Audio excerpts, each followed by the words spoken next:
અને એક બીજી પણ એક ઘટના છે કે આપણી વચ્ચેથી ભગવાનના એક શુદ્ધ ભક્ત જે પ્રભુપાદ મહારાજના શિષ્ય હતા એવા જશોમતી નંદન પ્રભુ, જે આખા ગુજરાતના ઇસ્કોનના જનરલ સેક્રેટરી હતા. આખું ગુજરાત જે છે ને આપણું, એ ગુજરાતના જનરલ સેક્રેટરી હતા. એ ગઈકાલે 5 વાગે એમને પોતાના શરીરનો, દેહનો ત્યાગ કર્યો અને ભગવત ધામના અધિકારી બન્યા. જે સાક્ષાત ડાયરેક્ટ પ્રભુપાદ મહારાજના શિષ્ય હતા, પોતે બ્રાહ્મણ પરિવારમાં જન્મ લીધેલા અને લગભગ 50-55 વર્ષ સુધી આ અમદાવાદમાં રહીને એમને બહુ મોટું મંદિર એમને બનાવ્યું અને આખા ગુજરાતમાં બહુ બધા મંદિરો એમના અંડરમાં ચાલતા હતા. એવા જશોમતી નંદન પ્રભુ, જે ગઈકાલે 75 વર્ષની ઉંમરે ગઈકાલે 5 વાગે એમને શરીરનો ત્યાગ કર્યો. કે જેમણે બહુ કષ્ટી કરી, બહુ તપસ્યા કરી, પોતે બ્રાહ્મણ પરિવારના હતા અને અમેરિકામાં હતા. ત્યારે જ્યારે પ્રભુપાદ મહારાજ અમેરિકામાં પ્રચાર કરવા ગયા ને, એટલે પ્રભુપાદ મહારાજની સાથે વાર્તાલાપ થઈ. એ કે તમે ક્યાંના છો? એટલે કે જશોમતી નંદન પ્રભુ કે હું ગુજરાતનો છું, ભારતનો. તો તમે કોણ છો? એ કે હું બ્રાહ્મણ છું. કે બ્રાહ્મણ થઈને તમે આવું કામ કરો છો? તમે જાઓ તમારા ગામમાં, વતનમાં, અને ત્યાં આગળ જઈને ધર્મનો પ્રચાર કરો.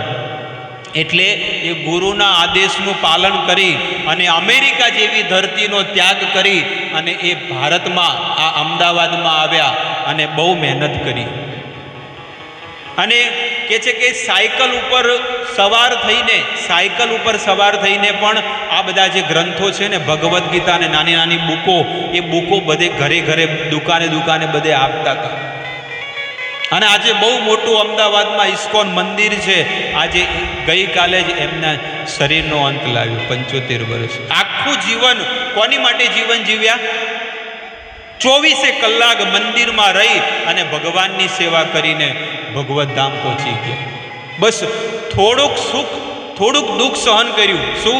કે આ સંસારના તુચ્છ વિષયના જે સુખ છે, એ અમેરિકાનું, મુંબઈનું બધું દુઃખ, સુખ ત્યાગ કરી અને માત્ર ભગવાનની સેવામાં લાગી ગયા અને આજે ભગવત ધામના અધિકારી બની ગયા હંમેશાની માટે. તો એવા શુદ્ધ સંત, શુદ્ધ ભક્ત આપણી વચ્ચેથી અલગ થયા છે. તો ભગવાનને એ જ પ્રાર્થના કરીએ કે ભગવાન, તમે એમને નિશ્ચિત તમારા ધામમાં ગયા છે અને અમને પણ એવા આશીર્વાદ આપો કે અમે પણ એવી ભક્તિ કરીએ અને અમે પણ તમારા ધામમાં, વૈકુંઠના અધિકારી બનીએ. તેવા શુદ્ધ સંત ગઈકાલે કે 9મું નોરતું કહેવાય માતાજીના, અને એ જ દિવસે કે છે કે આ ચતુર્માસની અંદર એમના બહુ સારા દિવસે એમને શરીરનો ત્યાગ કર્યો. તો આપણે બધા ભેગા મળીને એક માળાનો જાપ કરશું અને ભગવાનની અને પ્રભુપાદજીની પ્રસન્નતા માટે, અને એમને પણ આત્માને શાંતિ મળે અને નિશ્ચિત ભગવાન એમને સદગતિ મળી છે. કારણ કે આખું જીવન એમને પ્રભુનું ભજન કર્યું છે. તો આપણે બધાએ ભેગા મળીને આ પાલનપુર મંદિરમાં બધા ભેગા મળીને એક માળાનો જાપ કરશું. હરે કૃષ્ણ.